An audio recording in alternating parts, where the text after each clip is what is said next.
Of Washington, President-elect Donald Trump making a big push for his controversial pick to lead the Department of Justice, Matt Gaetz. Trump calling in his number two, Vice President-elect Vance, to nudge his soon-to-be former colleagues. The Ohio senator with Gaetz at his side taking meetings on Capitol Hill today, trying to win over skeptical Republicans. Many of those GOP senators sitting on the Judiciary Committee tasked with vetting Gaetz before the full Senate vote. Some of them still not committing to supporting the embattled former congressman. The biggest question still outstanding is, will those senators ever see the contents of that House Ethics Committee report? The committee hearing testimony that Gaetz paid multiple women for sex and even had sex with one woman when she was underage, just 17. A bipartisan group of senators calling for a chance to review the report. But some Trump allies have been critical of the handling of Gaetz's confirmation. Lindsey Graham speaking out to reporters today. I think Matt is a very, very smart guy, and these allegations will be dealt with in committee, but he deserves a chance to confront his accusers, and the process is turning into a lynch mob, and I'm not going to be part of that. On the other side of the Capitol, another battle playing out over where some members of Congress can use the bathroom. South Carolina Representative Nancy Mace fighting to bar transgender women from using women's bathrooms on the Hill. A resolution directed at newly elected member Sarah McBride, the first trans woman to be elected to the United States Congress. Tonight, House Speaker Mike Johnson announcing new rules, even as he calls for all members to be treated with respect. Ryan Nobles is standing by for us on Capitol Hill with the latest on that. But first, we're going to go to NBC's Garrett Haake with the Trump team push for their firebrand AG.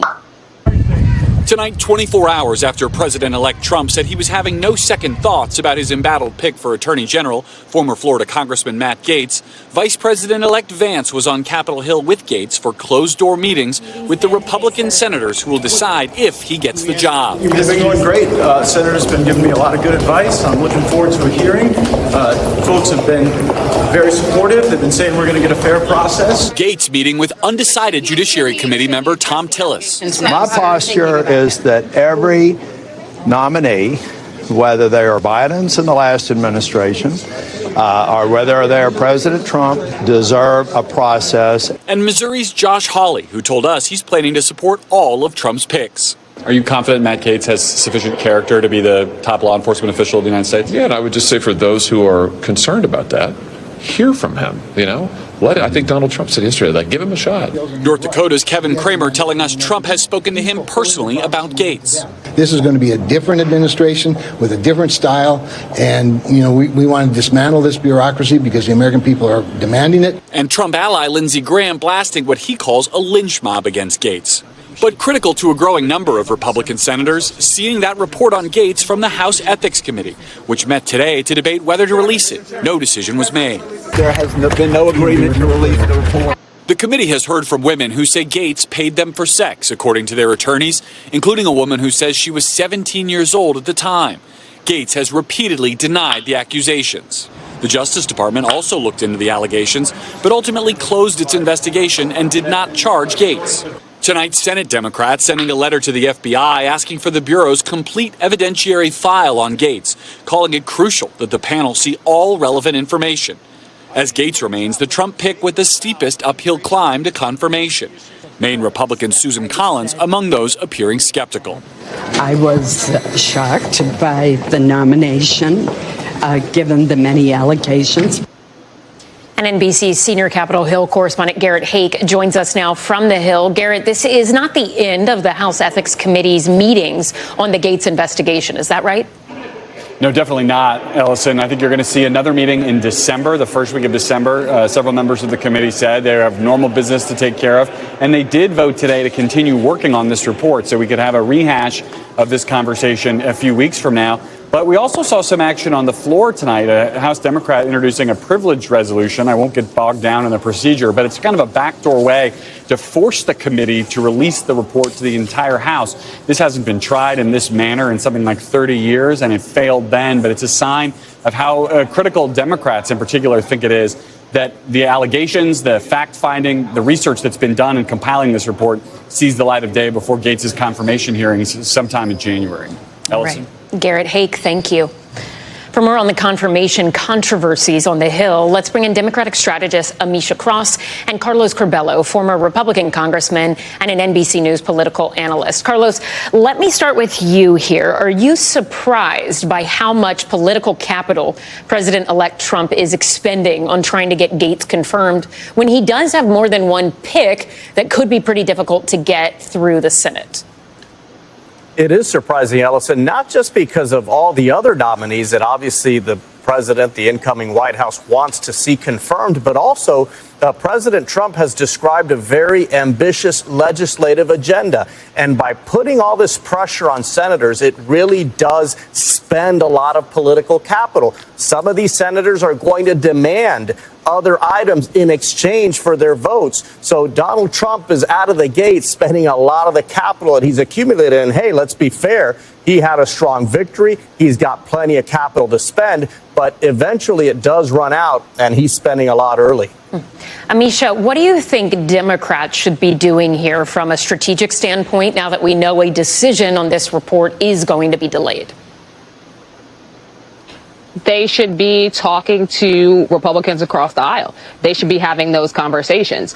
We know that that Gaetz does not have a ton of friends on the right either. But in addition to that, I think that they should be calling to question who this guy is, what he stands for, and to a point that was made a moment ago, there's a lot of political capital being expended here, but it's being expended here because Donald Trump is making a concerted effort to showcase how he feels about Matt Gaetz and what Matt Gaetz would mean to him, because you don't spend that type of political capital unless you know that this person will be in lockstep with all of the vengeance, all of the rhetoric, all of the steps you want to take in pursuing your enemies when it comes to some of the things that Donald Trump not only said on the campaign trail, but many of the things he said even before that campaign actually began in terms of putting a target on the backs of those who he believed wronged him in multiple levels, not only in government, but also outside of it, in the judiciary, as well as in the current Biden administration.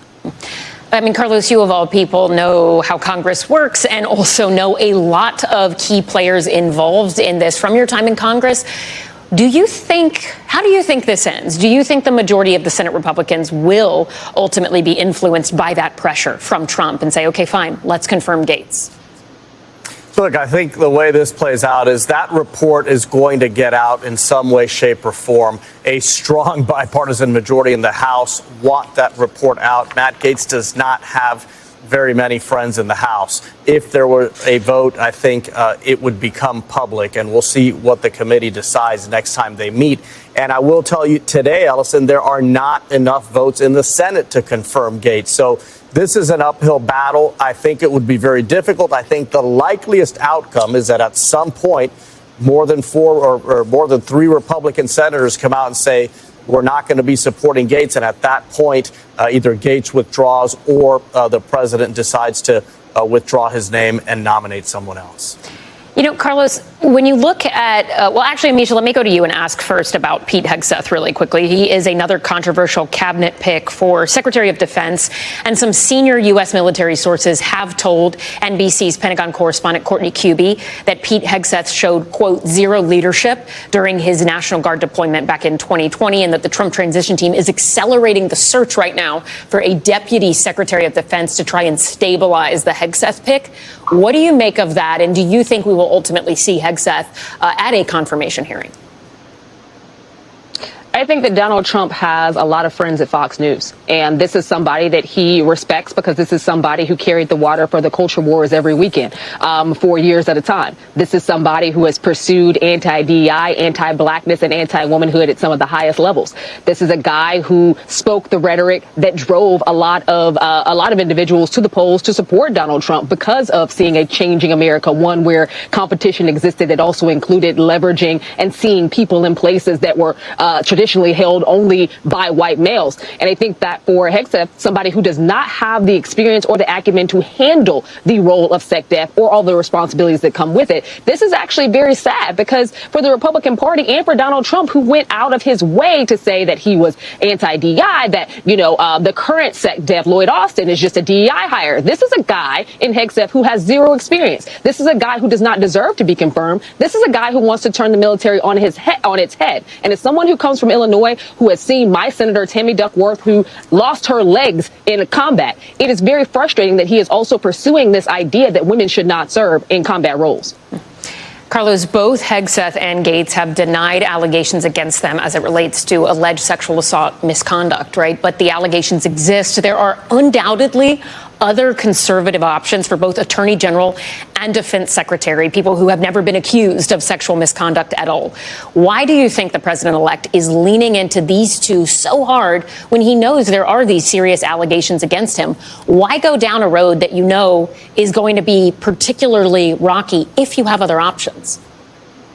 Well, Ellison, this is Donald Trump's style. He wants to do things his way. He feels validated by the election result. He feels very strong and confident, and he really does think that he can impose his will on the Republican Senate now with 53 votes on his side. So, look, I think most of the time there's great deference that's afforded to presidents in building their teams, but obviously there's a limit to that. And 53 votes is a lot, but it isn't 60 votes. So this is going to be an uphill climb, especially for Gaetz, but probably also for Hegseth and Gabbard. All right, a lot to watch. Amisha Cross, Carlos Corbello, thank you both for your time and insights tonight. We really appreciate it.